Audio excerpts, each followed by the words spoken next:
안녕하세요. 못다 책풀이 아따입니다. 오늘 소개해드릴 책은요.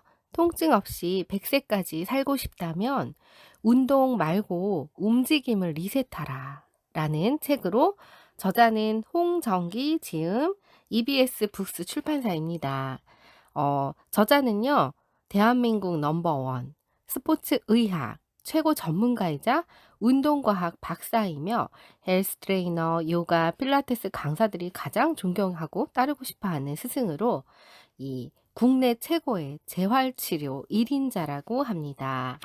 그래서 이 책에서는 지금 우리가 많은 움직임들이 잘못돼 있다고 이야기를 합니다.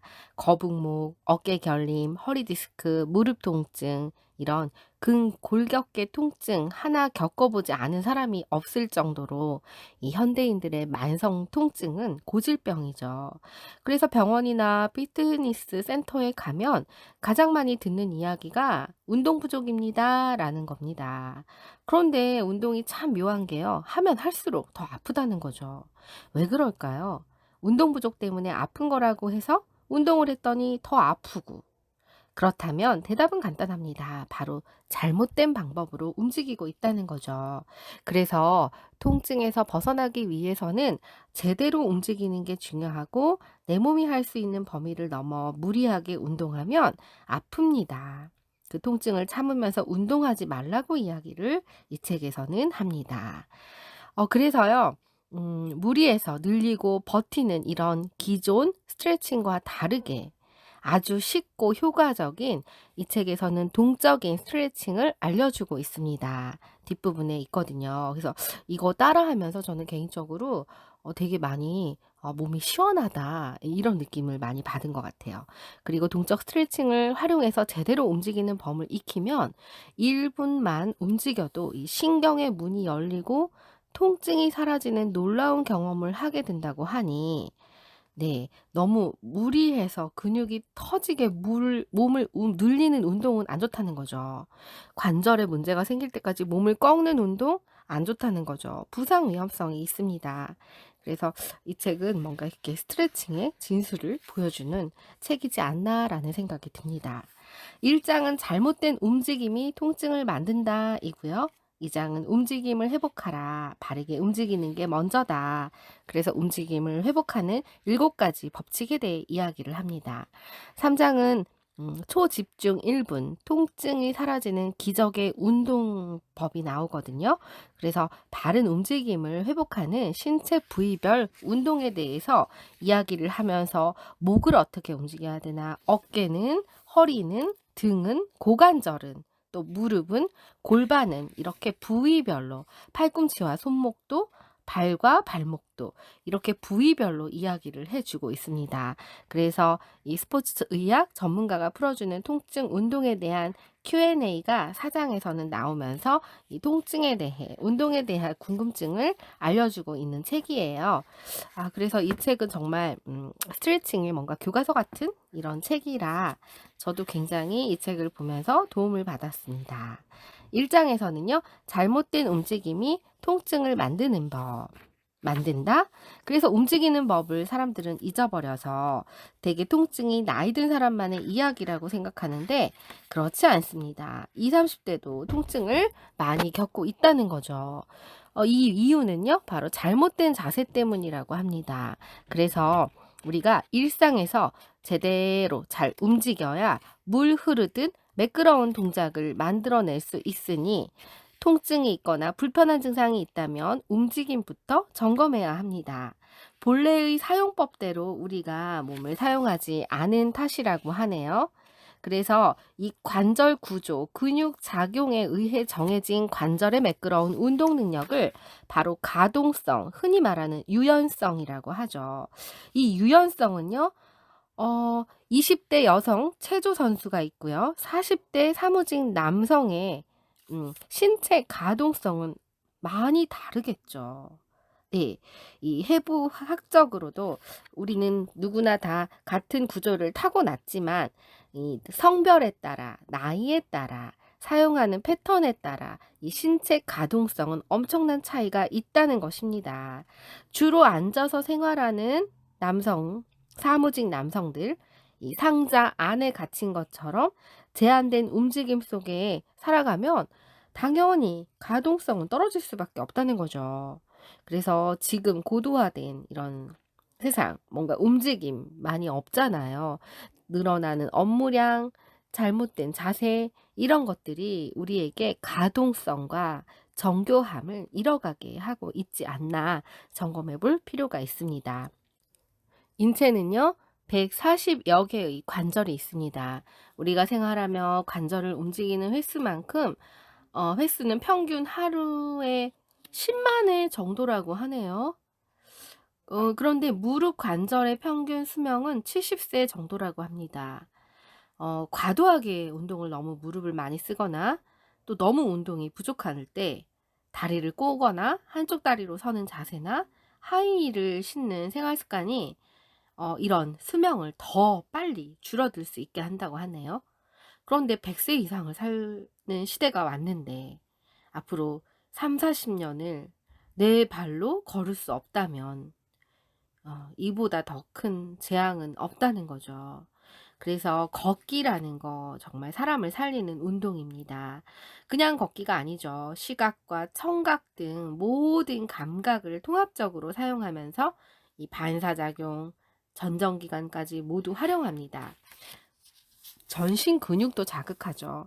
40분에서 1시간 동안 시속 3-4km 속도로 걸으면 건강을 유지하고 체력을 향상시키는 데 큰 효과를 얻을 수 있다는 거죠. 걸을 때는 스스로 가장 편안한 자세, 속도와 이 뇌의 최적화된 리듬을 찾아가며 걷는 게 중요합니다. 너무 운동을 할 때 근육을 확대하고 있지는 않나 점검을 해봐야 됩니다. 여성들 사이에 필라테스, 요가가 유행처럼 번지면서 이런 것들이 최고의 재활 치료라고 맹신하는 사람들이 많은데 사실은 이 적당하게 하는 게 필요한데 너무 과도하게 해서 문제가 생길 수도 있다고 합니다. 이런 요즘 운동이 피트니스 센터 역시 마찬가지라고 하네요. 벌크업 이런 운동으로 많이 가면서 상체 중량 운동을 하기 때문에 하체 운동을 많이 안 한다고 그래요. 그래서 이런 특정 근육만 지나치게 트레이닝하는 거는 근육에 무리를 줄 수 있다는 것입니다. 더군다나 근육통이 생긴 부위를 계속해서 단련하면 오히려 혈액순환이 나빠지고 근육이 경직되니 몸의 균형이 깨지는 건 말할 것도 없겠죠. 그래서 이런 것들을 조심하면서 하는 게 좋고 무리한 운동은 무릎, 허리 통증 염증을 유발할 수 있고요.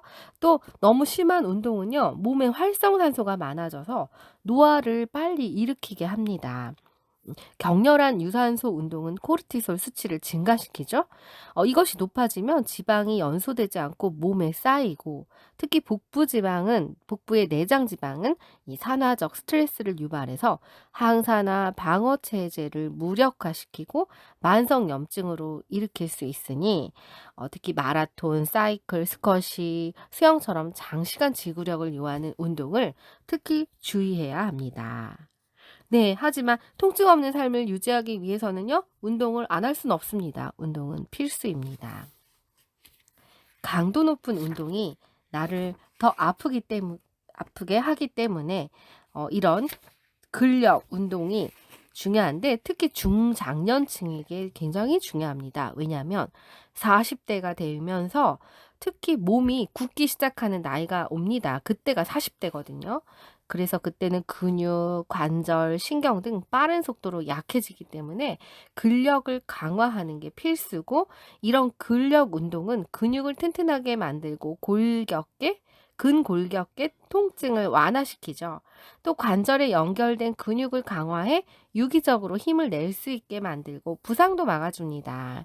하지만 그동안 우리가 해온 근력 강화를 위한 과도한 중량 운동이나 무리한 유연성 운동이 역으로 우리 몸에 해를 끼칠 수 있다는 사실을 우리는 알아야 합니다. 또 극한 경지까지 몰아붙이는 체력 훈련이나 이런 근육을 크게 부풀리는 운동들 근육이 경직되기 때문에 잃을 게 많다는 거죠. 위험할 수 있다는 거죠. 그래서 경직된 거를 근육을 어 풀어주는 거를 목표로 이 관절의 가동성을 높이고 유연성을 향상시킬 수 있어야 합니다. 그리고 또 발달된 근육 때문에 움직임에 방해를 받는다면 그 운동은 잘못된 방향으로 가고 있다고 할 수 있습니다.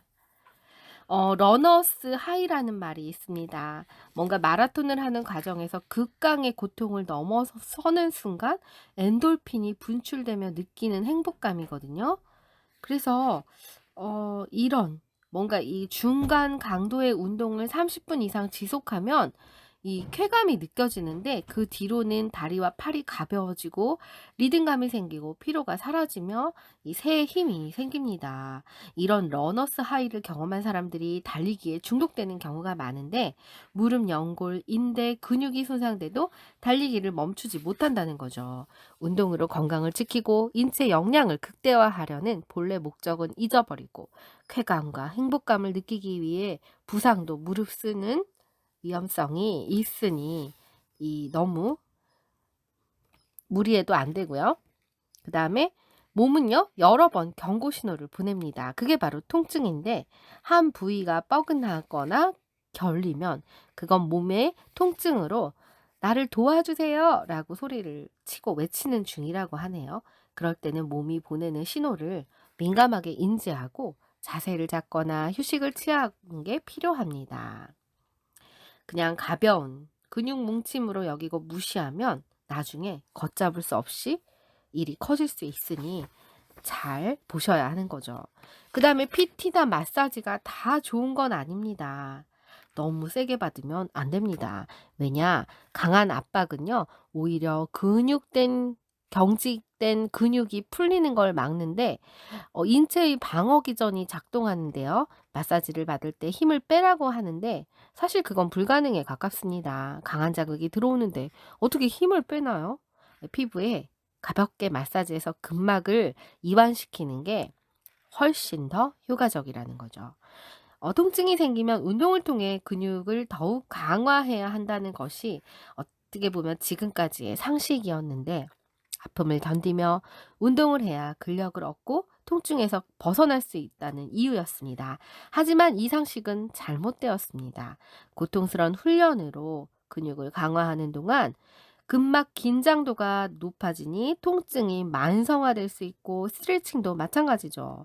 장시간 하다 보면 다른 근육이 경직돼서 또 다른 통증으로 이어질 수 있으니 통증은 피해야 합니다. 어딘가 불편하면 통증이 생기죠. 그럼 그 부위는 편안하게 만드는 게 1순위, 그게 먼저입니다. 더불어 통증 부위의 근육과 근막의 유연성을 살리면 통증이 자연스럽게 사라진다는 거죠. 그래서 근육통, 알고 보면 대부분 근막통이고요. 이 근막이라는 거는 또 다른 제2의 골격과 같습니다. 이것은 엑스레이나 MRI를 촬영해도 잘 나오지 않아요. 하지만 이 근육의 겉면을 감싸고 보호하는 중요한 기능이 있죠. 그래서 85%의 근막이 다 수분으로 이루어져서 젤리처럼 유연하며 이 두 가지 단백질로 구성되어 있습니다. 하나는 부드럽고 강하지만 신축성이 없는 콜라겐이고요. 또 다른 하나는 고무처럼 탄력성을 지닌 엘라스틴입니다.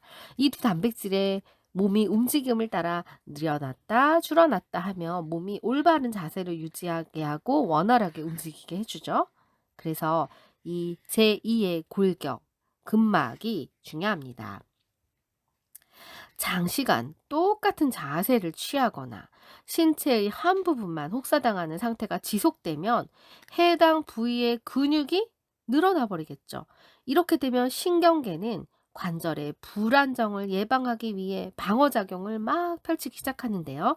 이때 늘어난 근육을 되돌리기 위해 힘을 열심히 씁니다. 그런데 무리한 힘을 가해지면 근육이 늘어난 채로 경직되어 버리죠. 그렇게 되면 이 감싸고 있는 근막이 회복력을 잃게 돼서 근막이 변형이 되거나 당김이 발생하는데요. 이렇게 경직돼 버리면 근막 간에 마찰이 생겨서 각 조직의 움직임이 원활해지지 않게 되죠. 이래서 혈관이 근막을 조이고 당연히 혈액순환도 나빠지고 결국은 통증을 일으키게 되는 것. 바로 이것이 근막 통증 증후군이라고 합니다. 우리가 느끼는 목이 왜 이렇게 뻐근하지? 어깨가 왜 이렇게 아프지? 이런 등의 근육통 대부분이 근막 통증 증후군이라는 거죠. 정말 위험한 이유는요. 한 부위의 근막이 경직되며 통증이 생기면 이 경직된 근막과 인접한 관절이 근육 대신 움직입니다. 그러면 이웃을 잘못 만나 고생하는 이 장기들, 이 근막들은 무슨 죄입니까? 그래서 이 문제가 생긴다는 거죠. 그래서 통증뿐 아니라 신체 변형, 운동 기능 저하, 변비나 소화불량 같은 내장 기능의 저하까지도 발생하니 마치 도미노처럼 인접한 근육의 근막이 연쇄적으로 쓰러지게 됩니다. 이렇게 근막 경직으로 결림이나 통증이 반드시 초기에 풀어줘야 되는 이유입니다. 늘리고 당기는 강한 스트레칭은 필요 없습니다. 가볍게 발차기를 하거나 팔을 위아래 좌우로 움직이는 것만으로도 충분하다는 거죠. 일상의 움직임을 회복하는 작은 동작만 반복해도 근막이 경직이 해소되고 유연성을 회복할 수 있습니다. 그래서 잘못된 움직임과 자세가 통증을 부른다. 운동뿐 아니라 생활 업무, 환경도 생활 습관도 통증의 원인이니 반복되는 한쪽으로 무거운 물건을 들거나 하루 종일 서 있거나 뭔가 잘못된 자세로 오랜 동안 그렇게 하는 자세들이 근육을 경직시키고 통증을 만든다는 거. 그래서 반드시 중간중간 휴식을 취하고 아이들처럼 수시로 움직여야 합니다. 이 스트레칭으로 몸을 자주 풀어줘야 됩니다. 그래야 근육이 경직되는 거를 막을 수가 있습니다. 오랫동안 반복해서 근육이 압박받아 경직되면 당연히 아프죠. 몸이요, 적당히 움직이면 근육의 이완과 수축을 반복하니까 문제 없습니다. 그래서 대표적인 게 거북목 증후군이죠. 바로 이 잘못된 자세의 결과라고 볼 수 있죠. 이 뒷목이 뻣뻣해지고 어깨 등에 통증이 나타나는데 목을 앞으로 쭉 내밀면 어깨가 둥글게 말리며 등 근육이 늘어나서 경직됩니다.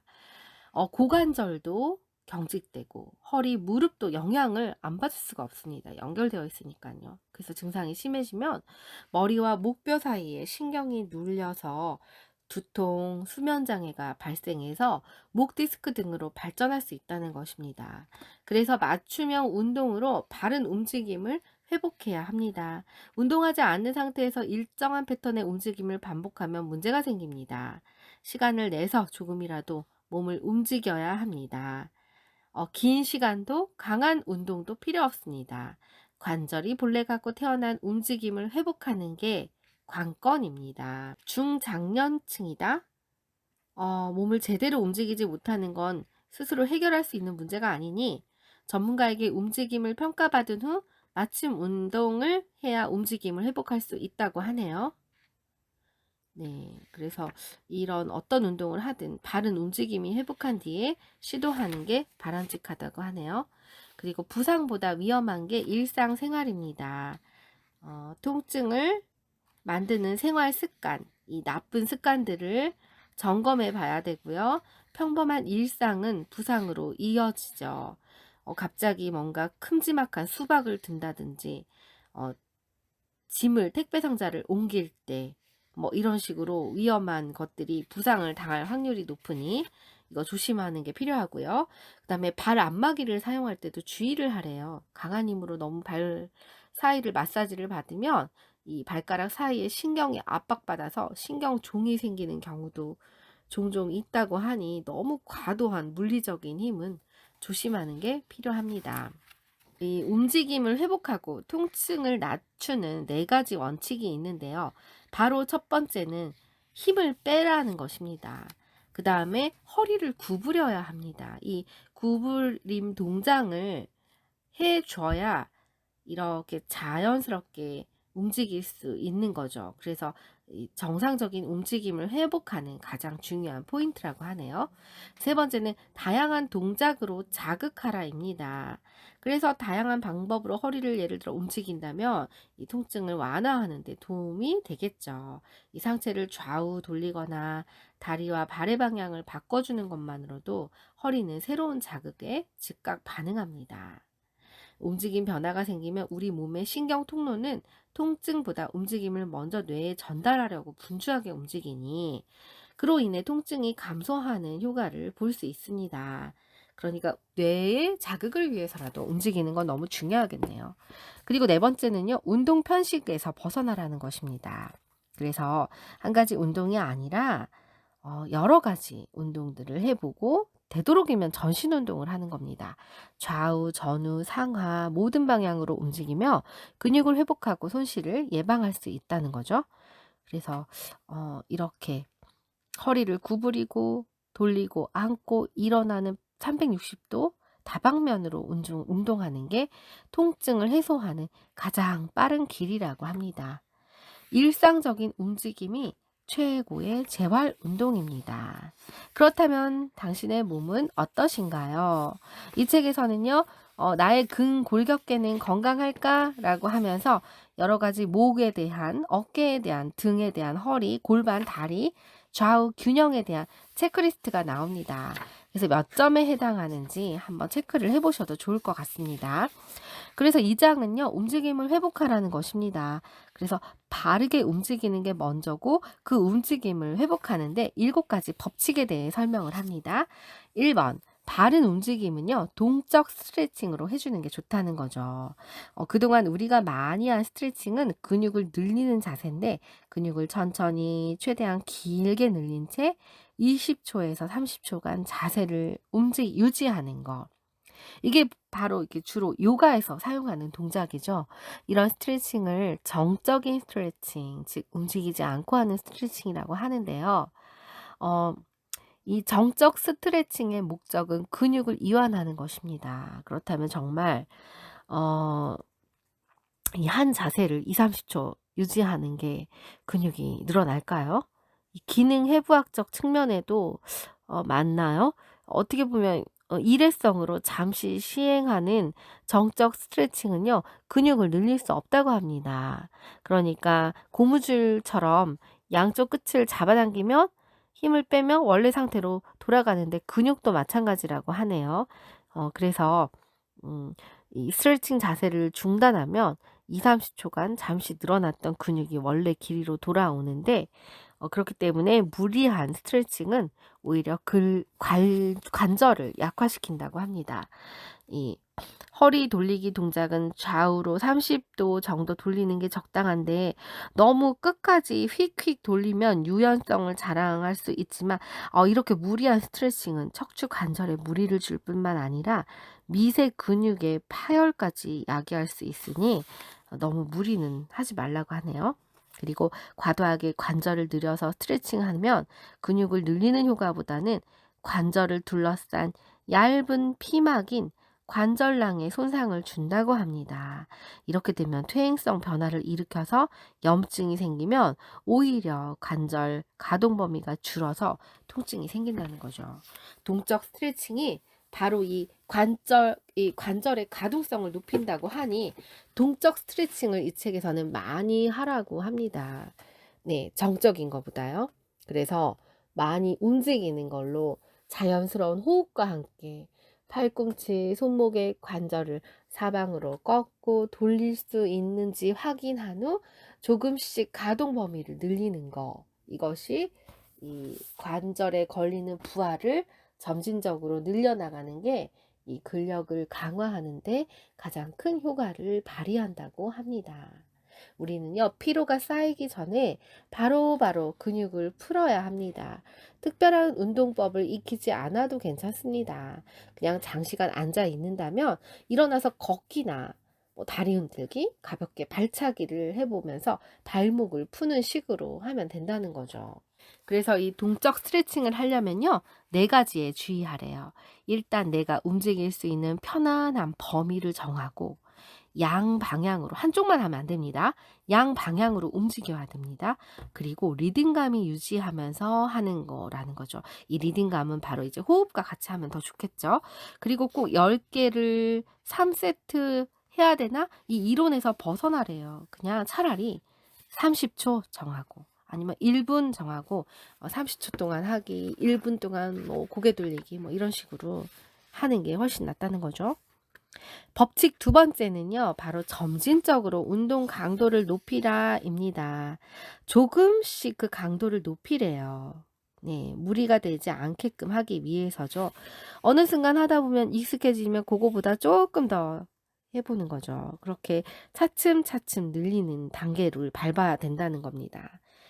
그리고 근육은 점점 커지고 단단해지며 이런 과정을 통해 힘이 세지기 때문에 자기 역량 이상으로 하면 무리하면 안 됩니다. 재활 운동을 할 때도 점진적인 과부하 원리를 따르는 게 중요합니다. 그 다음에 법칙 세 번째는요. 내 몸의 가동 범위를 바로 파악하라는 것입니다. 나이에 적합한 운동들이 있어요. 20대는요. 평생 체력을 길러야 하는 나이이기 때문에 뭐 이때는 20대, 뭐 30대 초반이다 이런 분들은요. 관절 리프트와 컨디셔닝에 비중을 두고 운동하는 게 좋습니다. 이 정적으로 근육을 늘리는 유연성 운동, 뭐 필라테스나 스트레칭, 맨몸 운동, 러닝, 철봉보다는 관절의 가동성을 높이는 데 집중해야 해요.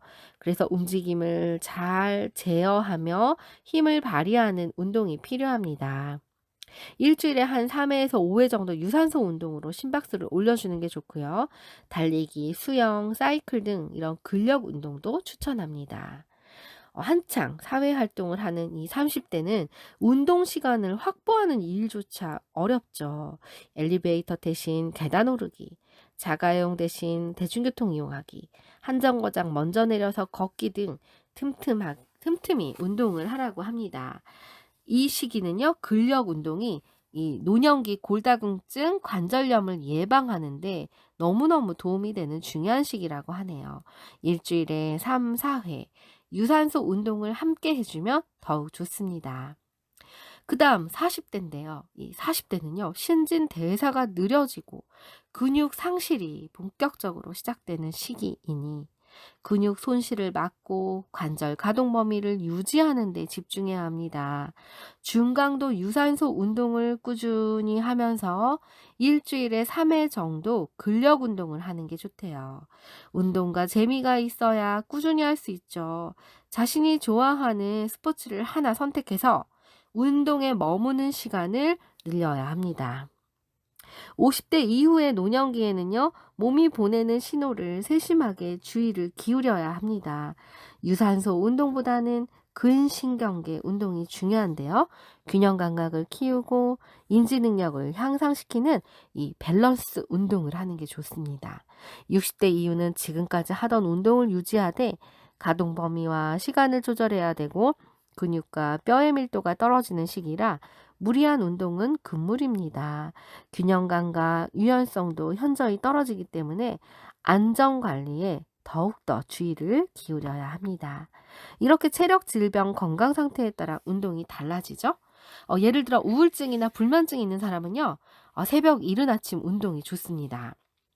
아침에 운동하면 뇌가 깨끗하고 시원한 산소에 반응해 아드레날린 분비를 촉진시키니까 우울증 개선에 도움이 되죠. 불면증이 있는 사람은 밤에 운동하면 교감신경이 활성화돼서 숙면을 더 취할 수 없게 되니 아침에 운동하는 게 좋고요. 밤에는 따뜻한 물에 목욕을 하는 게 좋습니다. 천식, 류머티즘, 관절염, 허리디스크, 심장질환, 고혈압이 있는 사람은요. 아침보다는 저녁이나 밤에 운동하는 게 좋대요. 관절 근육이 잠자고 일어난 직후는 뻣뻣해지거든요. 그래서 움직임이 많아지는 오후가 되면 조금씩 유연해지니 아침에 너무 무리해서 관절 근육을 움직이면 오히려 통증을 악화시킬 수 있으니 그 부분도 참고를 하셔야 됩니다. 그래서 내 몸을 정확하게 아는 게 먼저고요. 가동 범위 내에 움직이라는 말, 이 동작을 할 때 척추의 중립이 흐트러져선 안 됩니다. 자신의 고관절 가동 범위 내에서 움직여야 되는데 이 스쿼트를 할 때 무릎 통증이 있다면 자세가 흐트러지잖아요. 균형이 무너졌다고 할 수 있습니다. 그러니 균형, 이 바른 자세로 아프지 않을 정도만 해야 운동 효과가 있다고 하네요. 동작을 수행하는데 불편함을 느낀다? 그럼 이미 과한 운동이래요. 그래서 내 관절과 근육이 감당할 수 있는 수준을 넘어섰다는 것이니 자신의 움직임을 임지하며 천천히 정확한 자세로 가동 범위 안에서 움직여야 제대로 효과를 얻으실 수 있습니다. 법칙 네 번째는요. 통증의 공포에서 벗어나라입니다. 네, 아파서 움직임 반응이 회피 반응이 위험하다는 거죠. 아플까 봐 움츠리고 움직이면 잘못하면 더 통증을 가중시키기 때문에 네, 이렇게 무리하게 더 여기서 움직이게 되면 아예 주변의 근육, 근막이 굳어지게 돼서 탄력을 잃어서 통증 부위가 넓어지니 조심해야 됩니다. 굳어진 근육과 근막에서는요, 수분이 빠져나가면서 신경이 압박을 받으니 통증이 더 커지는 겁니다. 그래서 뭔가 안전한 범위에서 움직이는 게 중요하고요. 그렇다면 너무 무리하지 않고 그럴 때는 살살 움직임으로 회복을 할 때까지 기다리는 겁니다. 그리고 움직임 공포증에서 벗어나려면 예를 들면 무릎 통증이 있다. 불안감을 느낀다. 그러면 부상이나 질환을 치료한 뒤에도 이 아픈 무릎을 사용하려 하면은 이렇게 불안감을 느끼거든요. 그래서 이 관절, 근육의 불균형한 사용 습관은 또 다른 통증을 부르고 결국 통증이 장기화되니 이 움직이는 게 두렵더라도 용기를 내서 조금씩 움직이다 보면 자신감이 점점 생기고 근육의 긴장을 해소하기 위해 내 관절은 아직 괜찮아 라는 자신감을 회복하는 게 무엇보다 중요하다고 합니다. 법칙 다섯 번째는요. 운동신경을 활성화시켜라입니다. 흔히 우리 몸이 유연하고 움직임이 가벼운 사람에게 운동신경이 좋다고 말하는데요. 이 운동신경은 무엇일까요? 대뇌 피질에서 보낸 운동 명령을 상위 운동신경과 하위 운동신경이 커뮤니케이션하며 몸을 뜻대로 움직이는 걸 말하는데요. 마치 끈에 매달린 꼭두각시 인형이 손의 조정에 따라 팔다리를 움직이듯이 뇌에서 내려온 명령을 몸이 수행할 수 있게 조절하는 신경입니다. 그래서 한 3, 4시간을 집중하지 않고 움직이지 않는다고 해볼게요. 중간중간 1분 30초에서 3분 정도 몸을 움직여주고 자세를 바로 잡아야지 됩니다. 업무 중간중간 몸도 휴식이 필요합니다. 움츠린 신경세포를 자극해야 되는데요. 신경이 이상이 생기면 감각이 둔화되고 마비 증상이 오는 등 신체의 움직이는데 감각을 받아들이는 모든 방면에 장애가 생길 수 있거든요. 그래서 이런 것들을 테스트하는 방법으로 화장지를 하나를 동그랗게 뭉쳐서 이렇게 양쪽 볼에다가 한번 감각을 느껴보래요. 그러면 다르게 느껴진다면 촉각 수용체에 이미 문제가 생긴 거라고 하니 이럴 때는 근육을 늘리고 버티는 스트레칭은 도움이 되지 않습니다. 피부를 비비고 돌리고 누르는 자극이 필요합니다. 이런 자극을 확장해서 운동으로 연결시키는 게 바로 이 신경세포를 활성화하는데 가장 좋다고 할 수 있습니다. 운동신경을 회복해야 통증신경을 막을 수 있습니다. 통증은 바로 뇌의 작용이거든요.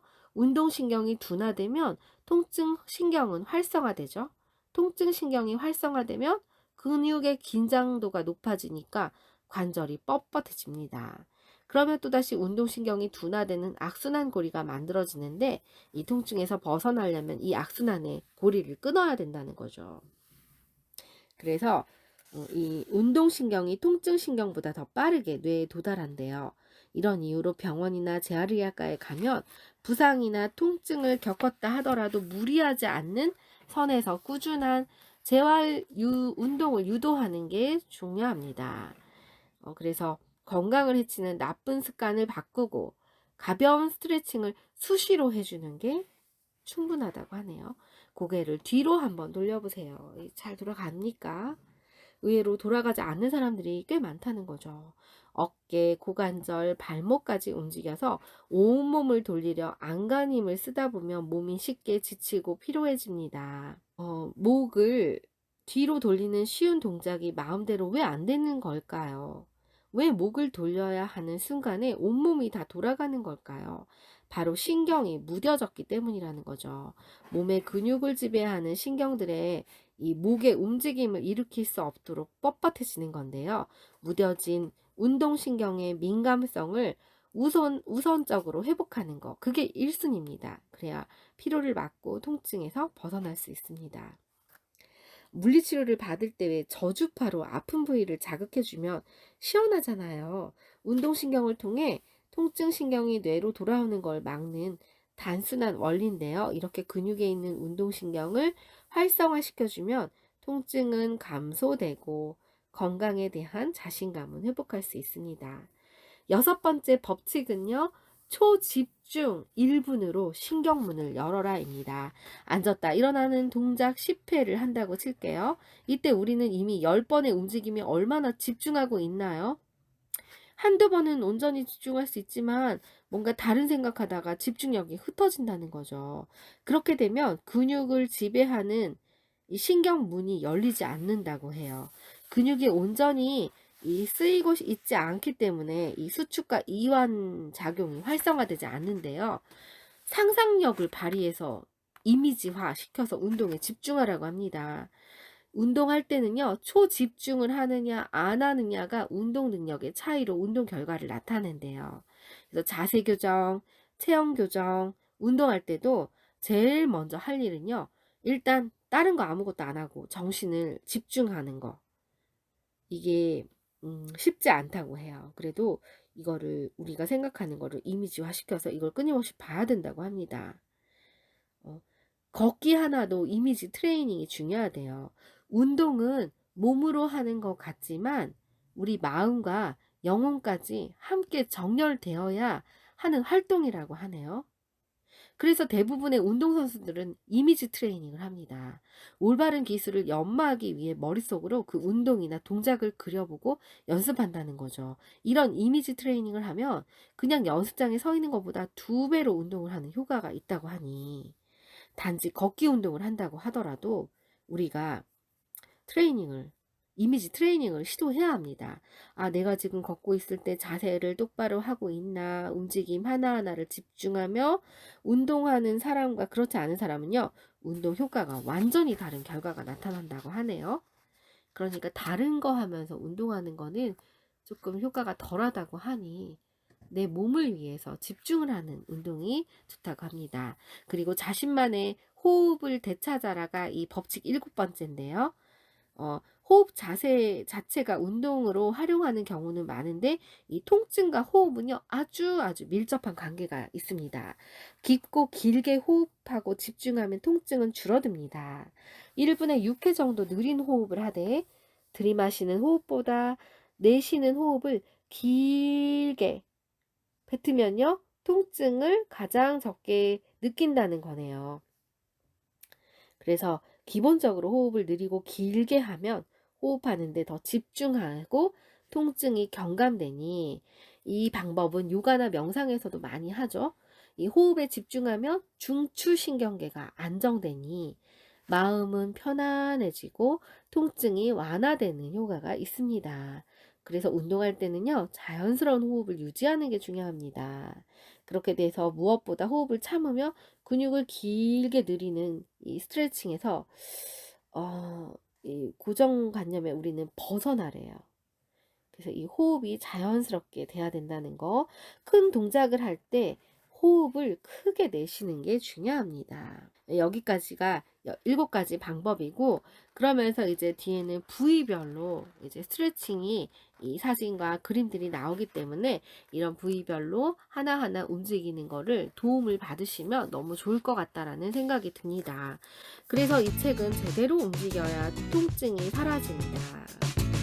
이 1분 스트레칭 수업을 통해서 여러분들이 이 책을 통해 도움을 받으셨으면 좋겠습니다. 그래서 제대로 움직임 리셋을 통해 통증 없이 모두가 건강하게 사셨으면 좋겠습니다. 이상 아까였습니다. 감사합니다.